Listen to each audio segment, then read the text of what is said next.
Now let's engage in a very exciting subject called the art of persuasion. Let me give you some notes to take, because I found there's a great deal of difference between presentation and persuasion. When I first got into sales, I became a pretty good presenter. Show taught me well. I used to hear people say, I've listened to a lot of salesmen, but you've got to be one of the best. I thought, wow, the man has taught me well. Somebody else would say, hey, I've been around, I think I've heard them all, but wow, you've got to be the best. You're one of the greatest salesmen I've ever heard. And I thought, wow, I've learned this stuff pretty quickly. Then one day the awful truth dawned on me. I thought, hey, wait a minute. Something's wrong here. If I'm one of the world's all-time great salesmen, how come they ain't buying? It started to dawn on me that I had an additional skill to learn. I got very good at presentation. I had yet to get good at persuasion. There were two great orators of antiquity. One was Demosthenes. He was a Greek. The other was Cicero. Cicero was a Roman. And they were both great speakers. But it was said of Cicero, when he spoke, everybody said, what a great speech. It was said of Demosthenes, when he spoke, everybody said, let us march. And that's the difference between presentation and persuasion. I'm asking you to learn this additional skill. We call you a good persuader if now the results start to follow. If something starts to happen, if people decide, if they actually do something about your presentation, if they do something about your appeal, if something happens, now we know you have truly become what we call a persuader. So let's talk about the art of persuasion and what all it entails. Let me give it to you. Here's number one. Be a good storyteller. If you're involved in a company that deals in numbers and business and products and volume of business, make sure you translate all the business into stories. Sometimes it's easy to say, we did $10 million in business last month. And then we forget the stories that are involved in that 10 million. So here's what I'm asking you to do. Become story conscious as well as figure conscious. How many stories does $10 million represent? And if you're only interested in the numbers and not the stories, you'll be limited in your future skills of communication. Try to translate activity and business and volume and money and numbers into people's lives and stories and who all is involved in the transactions. Okay? Now here's another key. Become your own best storyteller. Learn to tell your own story. Whether it's identification, logic, solutions. Be a student of your own life. It's so important to go back over your own life. It's good to review at the end of the day your experiences of the day. We call it learning to reflect. One of the keys of making the past more valuable to invest it in the future is learning how to reflect. And let me give you some good times to reflect. One is at the end of the day. Take a few minutes at the end of the day and go back over your day. Who did you see and who did you meet and who did you talk to and what happened? Why did they say what they said and why did you say what you said? We call it running the tapes again. And if you'll take a few minutes at the end of a day and run the tapes of the day again, that day will take a more important place in your equity future. You'll be able to draw from that day. But if you casually go through the day, and then if you casually miss the opportunity to lock that day into your consciousness, sure enough, at some future time when you could have drawn from that experience, it won't be available. Here's how to lock in your past and make it more of an equity. Number two, take a few hours at the end of the week to go back over a week. A week is a pretty good chunk of time. The sights and the sounds and the colors and the people and the decisions and the mistakes and the errors and the successes. Just go back and review that week and let that week take a more powerful place in your awareness. A half a day at the end of the month. A month is really a good chunk of time. We wouldn't let a company go by without taking a look at least in 30 days. You can't be casual about taking a look. Somebody says, well, let's let the company go a few years and then we'll take a look. Say, no, you can't wait a few years. That would be too late. You could be so far off track. Now, I'm asking you not to let your life go more than about 30 days without taking a serious look at the numbers and what you've done and what you've said and how you've grown and your experiences, so that one more 30-day period takes a stronger place in your life. Take a weekend at the end of the year called Time to Reflect. Why? To make the past more valuable. If you treat it so, experiences can become commodity. currency, coin. Now, why try to make the past more valuable? Here's the simple answer: to invest it in the future. Let me offer you this challenge, to gather up more of your past and invest it in your future. And part of it is studying your own story, because your own story could be so powerful in identifying and offering answers and solutions. No telling what, if you took a little time, you could uncover that you just haven't talked about for a long time. If you were to dig back, no telling what additional stories and experiences you could reawaken, so that when the opportunity came, you could draw from that experience and invest it into that conversation, and no telling who you could touch. And without it, it might be a touch you couldn't make and a reach for which you're too short. Stories, your story, other people's stories. What a great way to illustrate fact and ideas and philosophy is to use the stories of life, because that's the real stuff of life, the stories of life. All right, here's number 2 in the art of persuasion. Accurate facts. Accurate facts. We call it dealing in truth. Accuracy is very important. Here's why. It builds credibility. Credibility starts to weaken if you mess with the facts, the truth, the correct numbers. Now, everybody will give you room for what we call an unintentional error in dealing in facts. Now, see, if my watch says about 7:28, but if you were to ask me what time is it, and I was to say it's 7:30, you would allow me to be a couple of minutes off, right? If I said it was 7:30, but accurately, really, truthfully, it was 7:28, you would give me that error to just quickly say 7:30, right? You would say, you didn't mean to mess up my life, right? By leading me astray with this erroneous information that it was 7:30 when really it was only 7:28. Now, there are times and occasions when you may have to be precise, and it may be a life and death matter, who knows. But in generally speaking, people will give you room for making what we call an unintentional error in stating what we call the truth. But beyond a sort of reasonableness of unintentional error, to what we call in higher circles, unacceptable. Some people deal in exaggeration, and it starts to destroy their credibility. If you're giving testimony in a trial, and you're on the witness stand, if they catch you in one lie, guess what they do with the rest of your testimony? They throw it all away. Why? You have destroyed your credibility. The guy says, well, no, I only lied just that one time. Well, how are we going to believe that?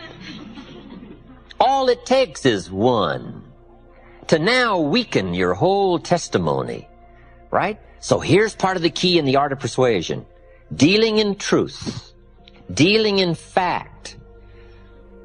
Here's what we call true sophistication. A total absence of exaggeration. Why? It's unnecessary to the sophisticated.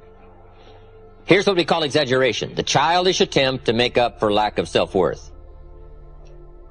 If you don't feel adequate, more often than not you tend to deal in exaggerations, to make up in numbers what you may lack in character, or what you lack in substance, or what you lack in confidence.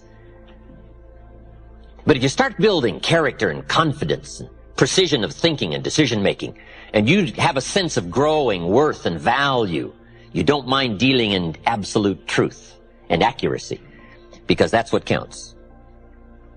Here's the next key. Better understated than overstated. I have a book called Seasons of Life, and it's got my picture in it. And it isn't the best picture. You know, the book came out about 3 years ago. I published it myself. Every once in a while somebody says, Mr. Rohn, this picture of you in this book, Seasons of Life, is not the greatest picture of you. I said, I know, that's why it's in there. So that when I show up, I'll look better than the picture. Right, a lot of people use these glamour Hollywood shots, right? And when they show up in person, they look a little used around the edges, right? I'd rather have people surprised on the upside than surprised on the disappointing side. If you're working with people, let me give you one of the greatest clues I've learned. When you're working with people, let them find out it was more than you promised, and let them find out it was easier than you said. Later, you always want people to be surprised that it's more than you promised, and it's easier than you said. Key here, learn to trust the truth. If the truth isn't enough, then all you have to do is become stronger yourself in presenting the truth. All right, number one was stories. Number two, accuracy, facts, telling the truth. Sometimes you never know who's going to be around to check the accuracy of your stories. But learn to trust the truth. There's nothing more powerful than the truth. I got an ancient quote for you. Here's what it is. The truth will set you free. That's what sets you free, the truth. Many people are dealing in affirmations, but I'll tell you what sets you free, the truth. The best thing to affirm is the truth. If you're broke, best thing to affirm is, I am broke. That's what you put up on the refrigerator. It's the truth that sets you free. Right? When you're shaving in the morning, gentlemen, if you're broke, you just put that up there. I'm broke. There's nothing better to set you free than the awesome facts, the truth. So deal in truth. Affirmation without discipline leads to delusion. And the discipline and the accuracy of knowing your situation. You say, well, that's a bit negative. You've got to deal somewhat in negativity. If you've got something fairly wrong with your heart, looks like you're going to need a major operation, how many x-rays do you want them to take to find out what's really wrong? Somebody says, oh, just take one and see if we catch it. You say, no, not my heart. How many x-rays do you want them to take? It's kind of a negative subject, taking x-rays. How many? As many as it takes to find the full extent of the facts called the negative problem.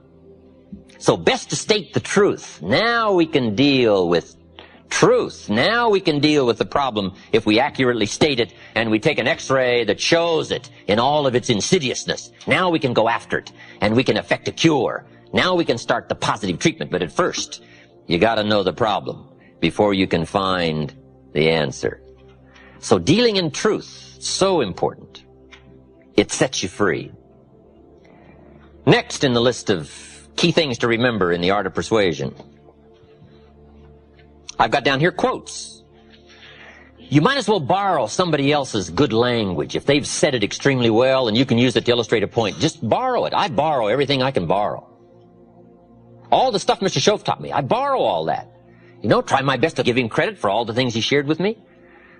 But borrow. Some people have said it so well, there's no use trying to think up another way to say it. Quotes. It shows you've done your homework. It shows you're passionately interested in your subject. The quotes, the stories. In some other seminars I give, I use a lot of quotes. I'm talking about humans being affected by each other, and I quote the lyrics from a recent song that says, if not for you, the winter would hold no spring, couldn't hear a robin sing, I just wouldn't have a clue, if not for you. Now see, that's so well said, you couldn't improve much on that. So the key is to just borrow all that you can borrow to support your argument, to express your heart, or to express your mind and your feelings. This is part of the art of persuasion, learning to borrow things well said and well constructed.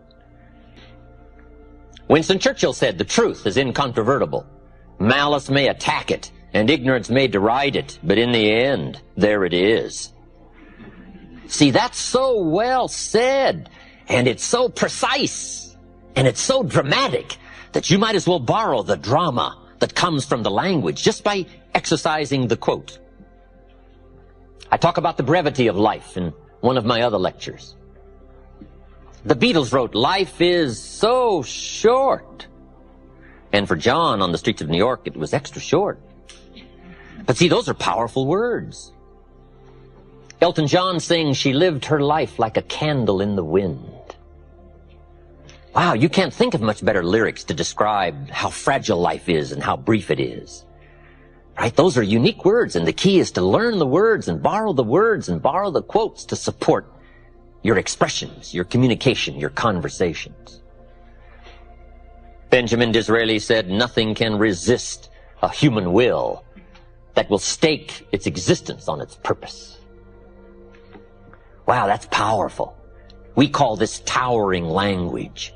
We call this climbing the summit of words and sentences and phrases that have incredible meaning, so briefly said and yet so powerfully done. And you might as well borrow the power and borrow the explanation and borrow the effect of somebody else's unique words. Just borrow those and put them into your presentation. You'll see the dramatic difference right away. And think up words of your own that are powerful, but when you need it, reach and borrow somebody who has said it well, and offer it for somebody to consider, to touch the heart and touch the soul and mend the problem and get somebody to decide, to try, to move, to change, to grow. Of course, this isn't an easy task. It wasn't meant to be easy. It was meant to be a price, because that's how you appreciate the promise of language, the language that affects the cure, the language that reaches and touches. You've got to go through some of these skills, learn the craft. Now, I've got another word down here you might not have that much use for. It's called oratory.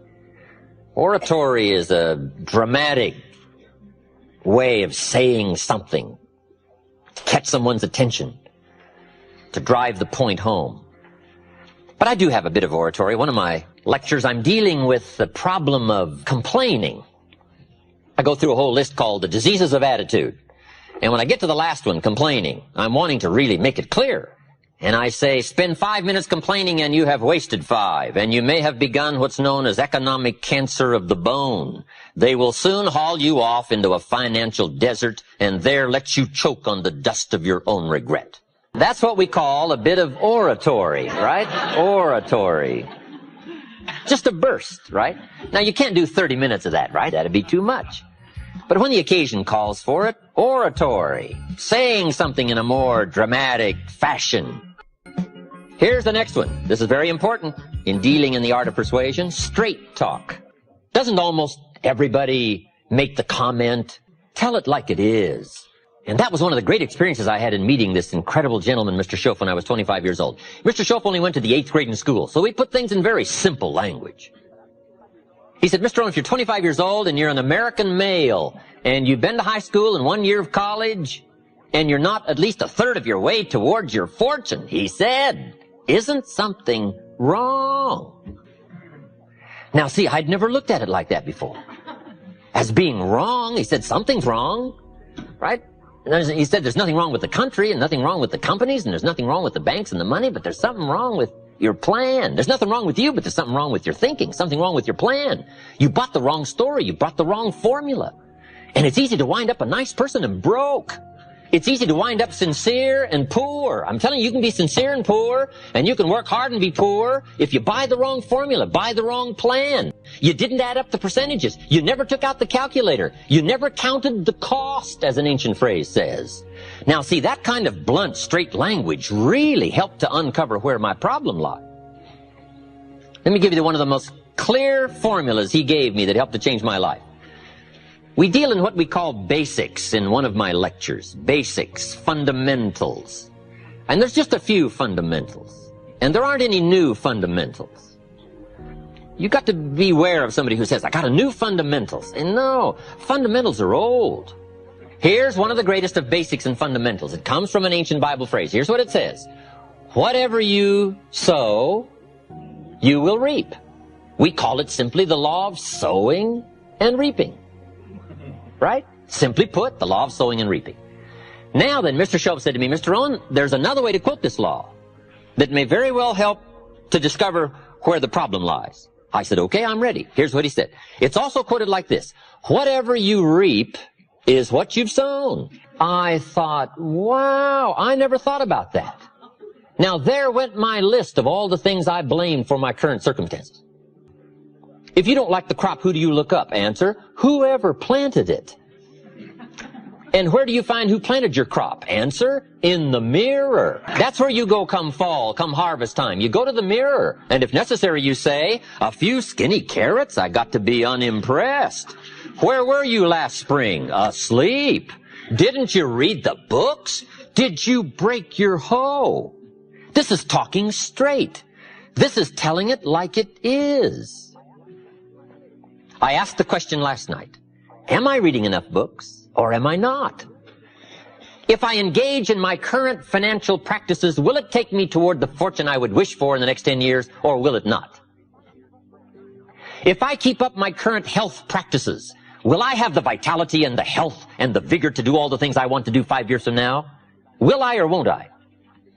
Are my current practices taking me where I would really like to go, or have I been kidding myself for quite some time? I had a day just before I met Mr. Schoaf called, Do Not Kid Myself Anymore Day. Here's where I am after 25 years. Here's what I've got. There's no use Mickey Mousing with the numbers. There's no use trying to stretch it. There's no use trying to excuse it. There's no use trying to paint it some phony color. Let's tell it like it is. Because it's the truth that starts the freedom mechanism working. It's the truth that starts to relieve the mind of all the guilt and all the excuses and get right down to where it is. When I finally discovered that the government wasn't my problem, and that prices weren't my problem, and that it wasn't the company, and it wasn't company policy, and it wasn't my negative relatives, and it wasn't the weather, and it wasn't the economy, and it wasn't the community, when I finally discovered it was me, we call that trauma. Now, after I had passed through the trauma of discovering that it was me and not all the other things I'd blamed all those years, when I finally went through the trauma, now suddenly it dawned on me, hey, if it's me, I can do something about that right away. And then I started getting excited after my trauma had passed. The only change that is really going to dramatically affect your life is you. Mr. Shoaff said to me, Mr. Rohn, if it isn't going well for you, you don't say, what's wrong out there? You say, what's wrong in here? There's a Black Heritage spiritual that says, it's not my mother nor my father. It's not my brother nor my sister. It's me. What a revelation. But once you find out it's you, that's something you can go to work on this very day. You can start to make a new stretch today. You can start reading some new books today. You can sign up for some new classes today. You can start engaging in constructive thinking today. You can make some life-changing decisions today. See, you don't ever have to be the same again after this evening, only by choice. Now, this is called dealing in straight talk. Next, in the art of persuasion, challenge. Challenge. We all respond to a challenge. I don't know a normal human being that doesn't respond to a challenge. From the time we were small, how high can you jump? How fast can you run? How much can you do? Can you win? Right? We all respond to a challenge. So part of the art of persuasion is challenge. Here's one of the greatest challenges Mr. Shoaff gave me. He said, let's go do it. That's the great challenge. Not you go do it, let's go do it. Boy, it's easy to say you go do it. You go change your life, you go be successful, you go make the decisions. But how much better if somebody comes along and says, let's go do it. Let's read the extra books, let's make the decisions, let's pour it on. For the next 6 months, let's go full speed 110% and see what comes of that. Boy, what an inspiring thing when somebody says, let's go do it. That's the greatest of challenge. Let's. But life is a challenge. What else is new? It is so important to articulate the challenge, the press, the push, because the push is on. But that's what life is all about, accepting the challenge, driving the roots deep, becoming as strong as possible, accepting everything that comes and making it into what you wish to make it, attempting your best, trying your hardest, thinking well, reading well, living well, struggling with it all. That's called the challenge. But that's what makes life worthwhile. That's where the value is. The struggle for high ideals to make something unique out of your life. I don't know how better to put it. That's it, the challenge. Now, here's the last part in the art of persuasion. The word is passion. Passion is the emotion. Unique thing about emotions. Emotions is what gives us the drive. Emotions is the spirit. Emotions is the life. It isn't just knowledge that makes you wealthy. It's knowledge mixed with feelings and attitudes and emotions. The surge of feelings and emotions. But here's the key. Our emotions need to be educated. We've got to send emotions to school. We call civilization the intelligent management of human emotions. You've got to have the drive. Without the power, you don't get anywhere. But now we've got to have the power well educated and well directed. But that's what it takes in the final art of persuasion, putting yourself into the picture. Passion, emotion, beliefs, convictions. If you can learn to articulate those well, if you'll learn to let that flow, not just from the surface, but from down deep, from a lifetime of experience, if you'll draw from all of those feelings and commitments and awareness, even with some misgivings, even with not knowing it all, even with a sense of humility, But it's that flow of emotion that finally now seals the point in the final art of persuasion, when people have picked up the essence that you really believe and are committed to what you've been talking about, and that's why you laid it on the line. That's why you borrowed every quote you could borrow. That's why you said it as well as you could say it. That's why you told every story you could. That's why you used yourself front and center. It's because you so passionately believe in the moment and what you're trying to accomplish in the way of decision-making in touching somebody else's life. Now, how good can you get at all of this, the art of persuasion? Probably one of the best illustrations I can give you is an ancient Bible story. I'm an amateur on the Bible, but there's some neat stories. One is so dramatically told, it bears repeating. It says, King Agrippa was advised one day that he had a famous man in his prison. And they came and said, "Oh, Agrippa, we have got the man you've been wanting for a long time. We've got him locked up in your dungeon." And King Agrippa knew who the man was. He was the great leader of the early Christians, formerly known as Saul from Tarsus, now known as Paul, apostle, leader of the early Christians. And Agrippa has been brought this incredible news that this man is in his dungeon. I'm sure Agrippa said, "You don't mean the man himself." They said, "O king, we have got the man." Agrippa evidently had studied this whole Christian movement and had watched it grow. And evidently he knew a lot about the man. And he said, "Bring him to me. I got to see the man in person." So they hauled him out of the dungeon and stood this man in front of the king. And the king took one look at Paul and said, "Paul, I've heard all about you.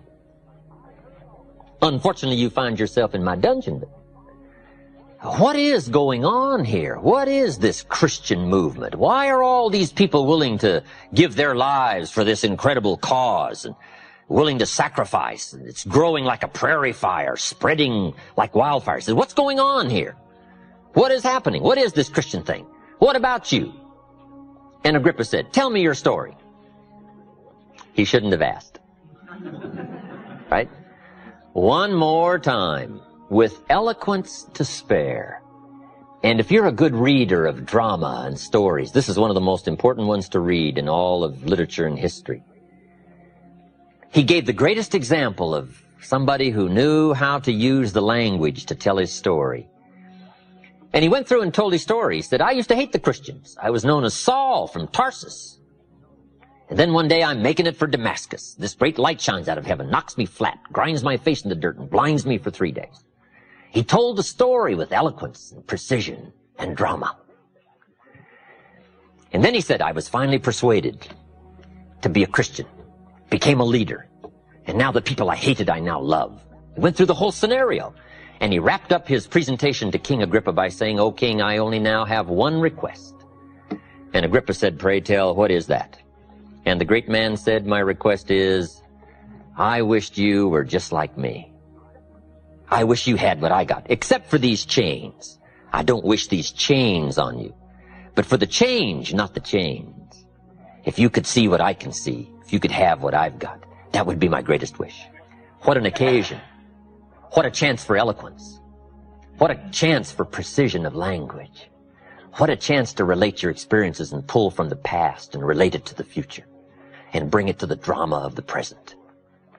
And when he finished his story, the story says the king did send him back to the dungeon, but before he sent him back, he did look squarely at the man and say, "I must admit, sir, you have almost persuaded me to be a Christian." What a drama. What an occasion. So how good can you get at this art of persuasion and communication? Well, you might get so good, you might have a chance to persuade the king. Let alone anybody else between you and the king. They won't have a chance. I've had this debate with Zig now for 45 years. Should you start with education or motivation? The attitude's the motivation. Philosophy is the education. Zig says motivation first, then education. I say education first, then motivation. It's a good debate. I say, Zig, if a guy's an idiot, you motivate him. Now you got a motivated idiot.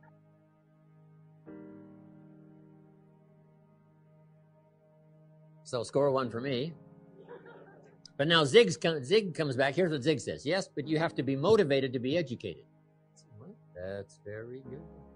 That's very good. So our debate continues. Get around successful people and listen. Now, you can also learn from unsuccessful people. Take notes on both, negative and positive. On the negative, the notes are called What Not to Do. And you got to learn what not to do as well as what to do. So learn from the negative as well as the positive. Okay? Find out what poor people read and don't read it. Right? That's good information. Learn from the negative. But now you can also learn from the positive. Get around successful people. Listen to what they say. Listen to how they say it. It's important. We've all got about 16 waking hours. Practice listening those 16 hours. And I say practice listening because listening isn't easy. I found out it's easier to talk than it is to listen. But if you will practice listening the 16 hours you're awake, sure enough, from surprising sources comes great ideas. In sales training we teach, if you want to learn sales, listen to the kids. Kids have got to be the master salespeople of all time. They have no equal. Father tells his young son, no, you cannot have an ice cream cone. 30 minutes later, he's licking on one. That'd be 30 minutes worth listening to. They got moves you wouldn't believe. Persistence runs deep like the ocean. And the kids never took a class on how to overcome objections. They already know how. They don't need classes. You tell kids no. That goes right on by. They give you 3 good reasons. Just say no. It goes right on by. They give you 3 more. They're masters. So listen and learn. Now, here's some of the best advice I've got for the whole evening. It won't get any better than this. This is it. Poor people ought to take rich people out to dinner and listen. That's some of the best I got. If a guy's not doing well, one of the first things he ought to do is find a guy that is doing well and offer to buy him his dinner. Spend $50, $60, $80, $100. Go for the full 9 course. Start him on the juices and hors d'oeuvres. Get him started talking. The salad takes 15 minutes. Keep it rolling. Biggest steak in town takes 45. Keep it rolling. Pour on the dessert. Stretch that meal out about 2 hours. If you get a successful person to eat and talk for 2 hours, they're liable to drop ideas in your lap, change your life. Multiply your income by 2, by 3, by 5. But you're right.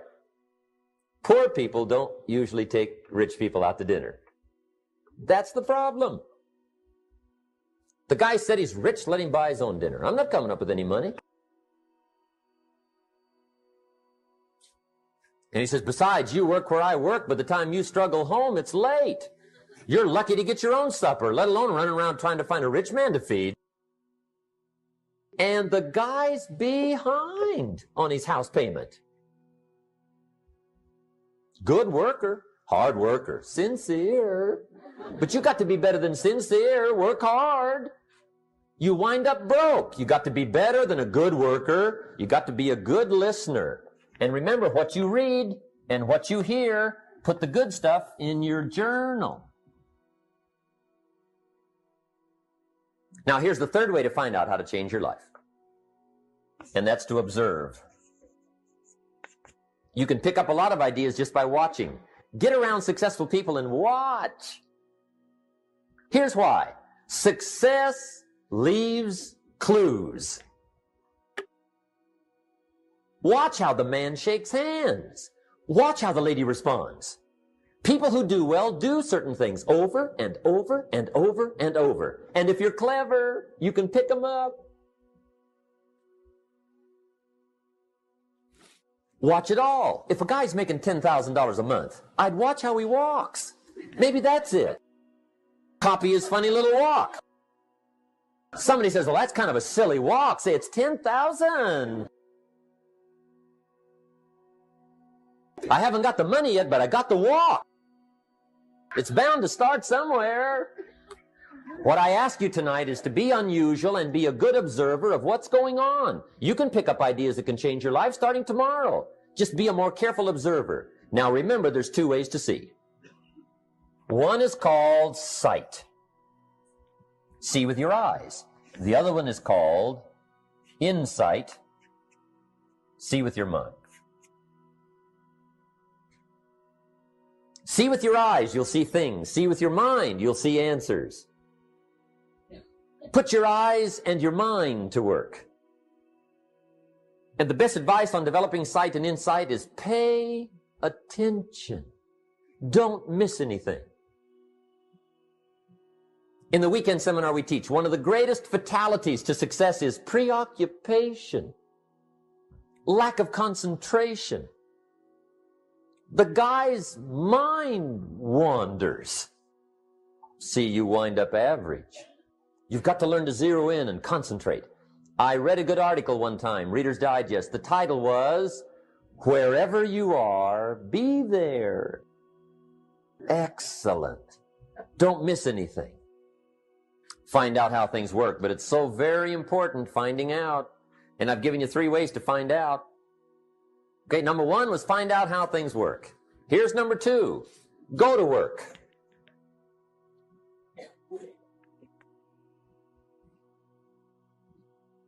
You must now take action on what you found out. In doing business around the world, we call it game plan. Put together your game plan.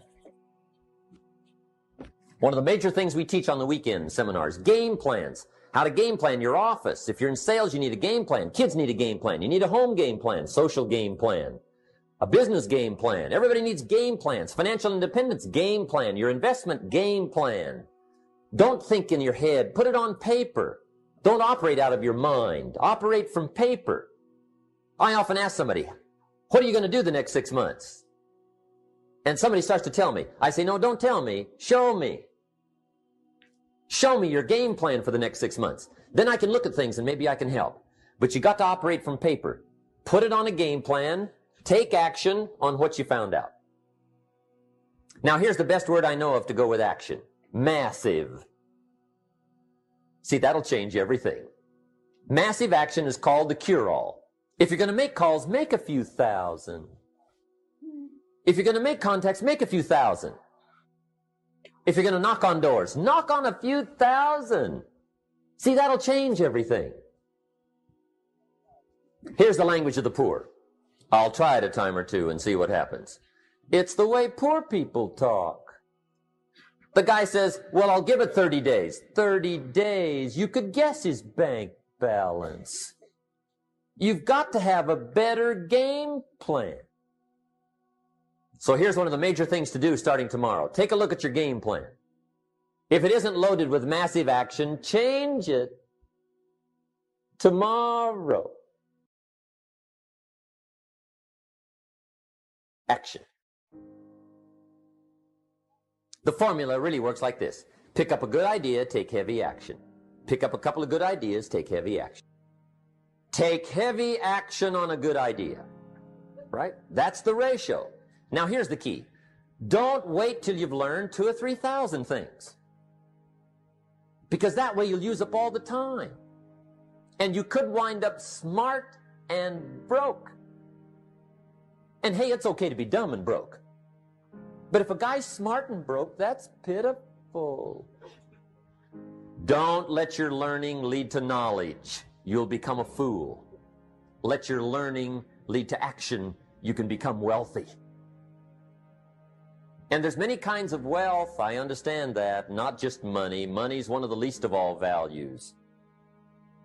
I know some people with a lot of money that are very poor. Evita sings, as for fortune and as for fame, they are illusions. They're not the solutions they promised to be. So there's all kinds of wealth, but to get a big share coming your way, you've got to have a heavy action game plan.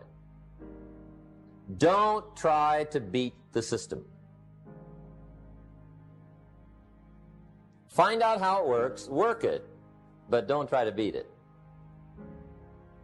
Some people learn just enough to start slicing it, shading it, thinning it, cutting corners, and looking for cheap answers. See, don't fall for that. You'll wind up with a cheap life. Find out how it works best and do it that way. Even though it seems to take a little longer, do it right. Don't compromise with right. Now, under this step, here's another key. Be a quick learner. Don't let it take long to teach you. Learn quick. Don't run at the wall too many times. Learn quicker. One guy said he broke his nose 7 times in the same place. Somebody says, looks like you'd stay out of that place. Learn quicker. Now, the third point here is don't be stubborn. See, some people won't change even when a better way comes. They say, well, I've been doing it this way 30 years. Hey, be ready for change. If it's a better way, go for it. But don't try to beat it. Or you'll be like the guy that went to Las Vegas. He didn't have much money, so he didn't want to risk his money gambling. But he gets to Las Vegas, and the jackpot bells are ringing, the money's flowing, the lights are flashing, and he can't help himself. He's got to gamble. But instead of gambling with his cash, he decides to play the mental gambling game. And the brilliant scheme he worked out goes like this. He'd pick a number like number 3. Mentally, he would bet a certain amount of money on the number. And whether it won or lost, he would jot down that amount in his little pad. I would have won $5 if I'd have made that bet, just to keep track of it, win or lose. That way, come midnight, he can calculate how he's doing, win or loser, how much, only not his money. Keep his money. Just play this mental gambling game.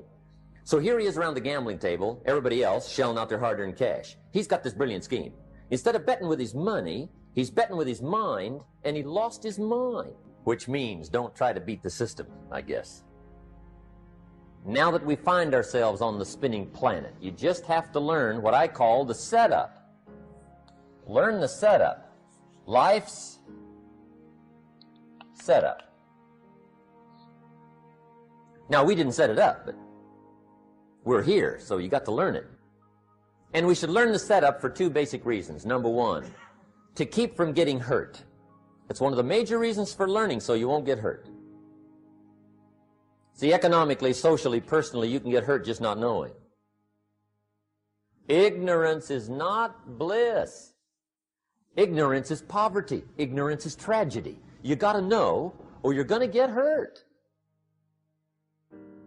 It's good to know not to walk out the 10th-story window. That's excellent information. Now, what if a guy didn't know and he walks out? Now he's dead at the bottom. Somebody says, well, the poor guy didn't know. You got to know, or you're going to get hurt. Now, here's a parenthesis. You don't have to like the setup. I don't ask you to like how it is. That's not what's important. But it is important to learn how it is. Okay, so you don't have to like it, but you should learn it. That's what I tell the kids, right? Make sure you get the information. What you think about it, that's up to you. What you're going to do with it, that'll soon be up to you. But make sure you get it. See, there's nothing worse than being stupid. Nothing. I mean, being broke is bad. But being stupid is awful. And what's really bad is being broken stupid, right? That's about the end of the world. I mean, there isn't anything much worse than that. Unless you're sick. Sick, broken, stupid. I mean, that is it, right? There's nowhere else to go. So make sure you get the information. It's key. You don't have to like it, but learn it. If this big monstrous thing lifts up in the sky, hangs there for a little while, cuts loose, comes crashing down, boom, shakes the ground for 5 miles. And then this big monstrous thing lifts back up in the sky, hangs there for a little while, cuts loose again, comes crashing down, boom, shakes the ground for 5 miles. It just keeps doing it, this big monstrous thing, lifting up and then crashing down, boom. Now, you might come along one day and say, that's got to be a stupid arrangement, which is okay. You're entitled to your opinion. But the first thing you should learn to do is get out from under it. That's number 1. You might have a great moral argument. You might want to shake your finger at the sky, but do it from over there, right, so you don't get smashed. It's called your basic smart. So number one, learn so you won't get hurt, whether you like it or not. Learn. Now here's the second reason for learning, the setup, to benefit. It's called the plus of life. And that's what life is, right? Both minus and plus. The minus is tragedy, heartache, misery, failure, unhappiness. But life is also happiness, prosperity, good feelings. So here's the key. Learn to get on the good side of the way things work. Now here's two of the basic laws, and we'll take our break. Shof taught me these. They come from the Bible. Now again, I'm an amateur, okay? When it comes to the Bible, I'm not a pro. So you'll sort of have to take my way of putting it. But here they are. The first one is the law of use. The law of use. And it goes something like this. Whatever you don't use, you lose. Lack of use causes loss. On this planet. Maybe not the next one, but on this one. If you tie your arm to your body, leave it there long enough, you'll never use it again. It's over. For the arm. Now, it may not be over, but it's over for the arm. The only way to keep the use of this arm is what? Keep using it. If you quit, you lose. Automatically. They don't bring it up for a vote. You lose automatically when you quit. Now, the same thing that goes for your arm goes for your brain, mentality. The same thing goes for all the human virtues. Ambition, unused, declines. Strong feelings, unused, diminish. It doesn't grow, it diminishes. Faith, unused, decreases. It's a law. Vitality, unused, diminishes. Energy, unused, decreases. The guy says, well, I'm going to save up my energy. You can't do that. That's like trying to save today, put it on the end of the year. See, you can't do that. They'll come take you away. If you don't use today, what? It's lost. The guy says, well, I'll work twice as hard tomorrow to make up for it. See, that's foolish. You could have done that anyway. Today unused is lost. A talent unused is lost. An ability unused is lost. So here's one of the key expressions of the evening. Take a new inventory of yourself. Starting tomorrow, new project. Take a new inventory. And make sure that all of your talent and ability and mentality and ingenuity and vitality and strong feelings, faith, courage, make sure that all you've got's being used. Otherwise, you lose. Now, one of the best illustrations of the law of use is a Bible story called the Parable of the Talents. The talent story. Interesting story if you haven't read it in a while. Just review it. It's a good story. An ancient story. It says there was a master with 3 servants. He got them together one day and he said to the 3, I've got these talents. And in those ancient days, a talent was a measure of gold.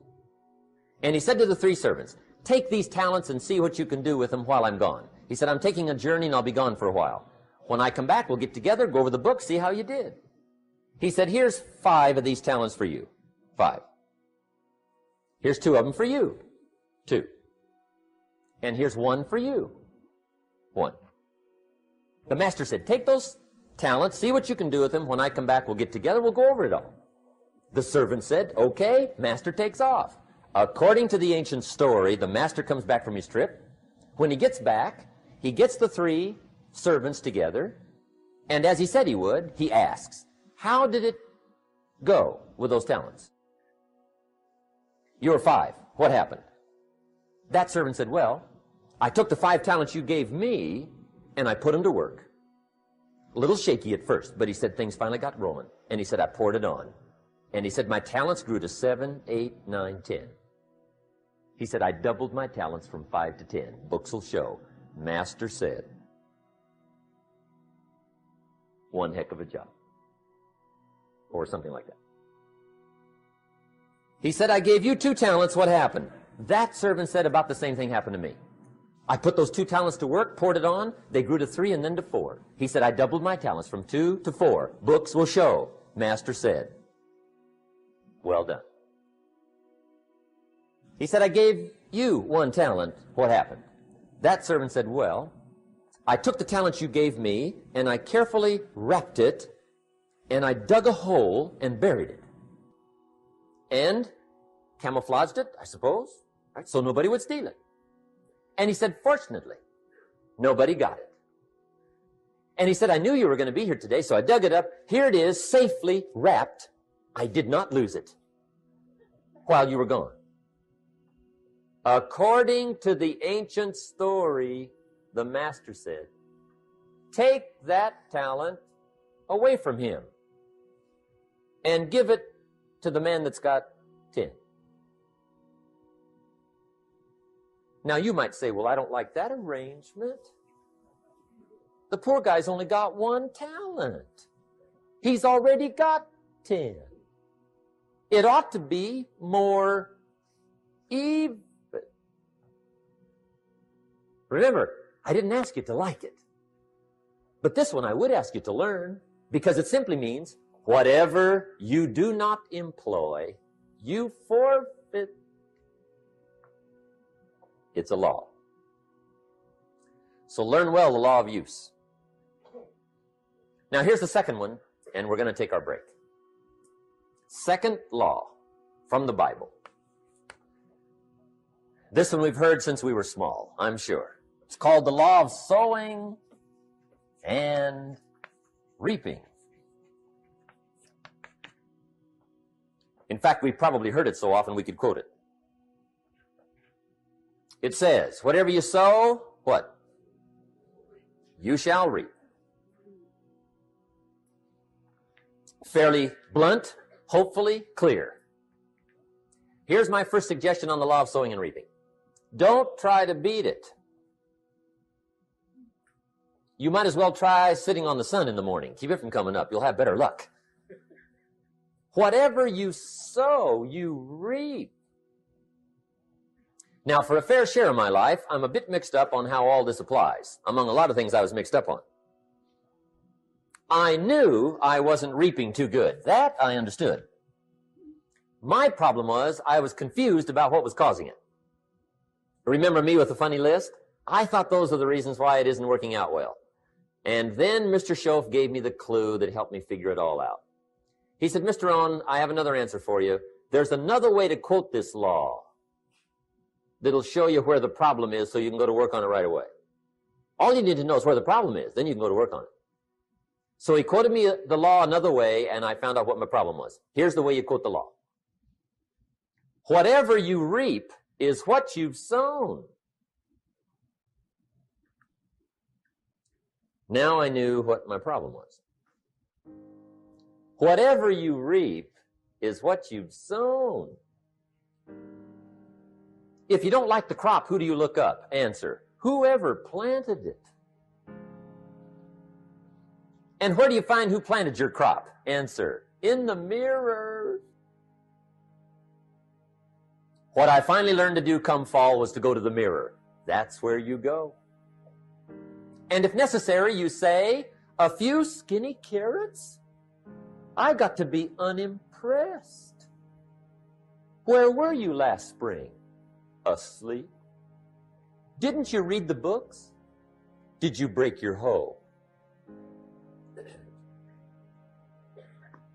Let me give you 7 key points to the law of sowing and reaping. Let's tick right down through the list of 7, and it'll be break time. 7 points to sowing and reaping. Here's part of the philosophy that really helped me to make some changes in life direction. Number 1, the law of sowing and reaping is negative. That's number 1, which simply means if you sow bad, you reap bad.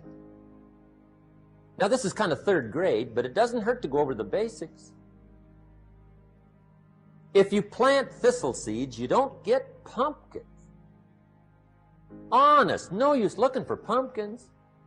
John says, how come no pumpkins? Come on, John. The law's negative. That's how come. Now, here's number 2. The law's positive. Which simply means if you sow good, you reap good. If you plant pumpkin seeds, you don't get thistles. Not from pumpkin seeds. Mother Nature won't pull tricks on you over in the corner snickering, pushing new thistles and you planting pumpkin seeds. She won't do that.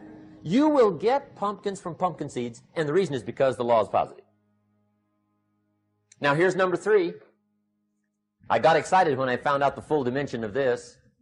See, you do not reap what you sow, but rather you always reap much more than what you sow. So the third key word is more.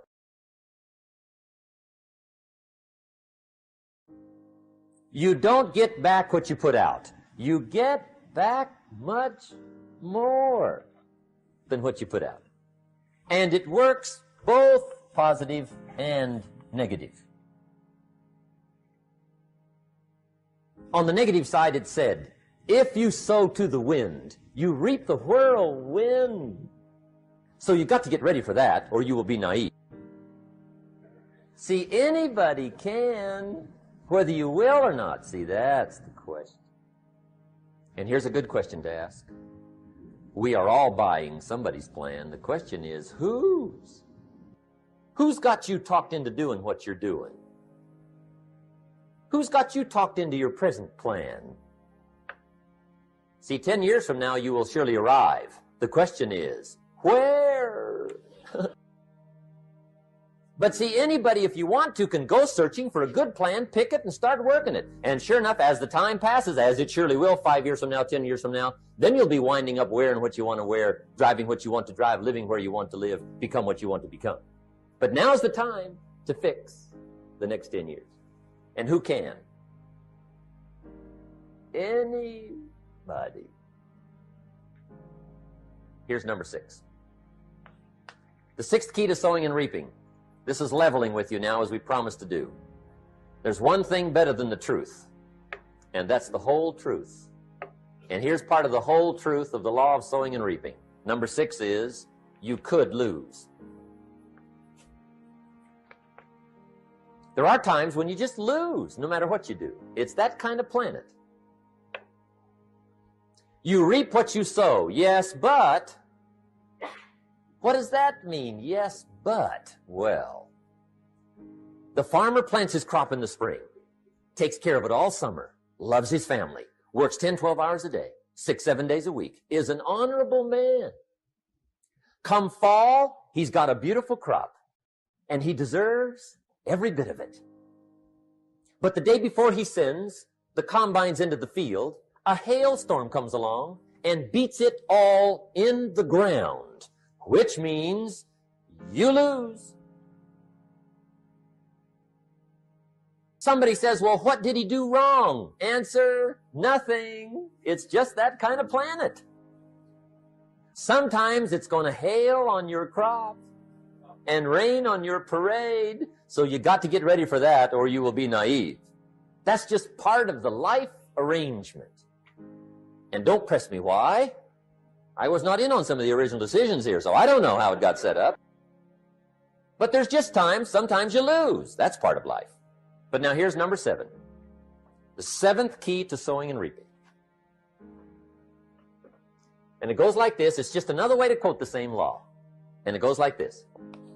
If you don't sow,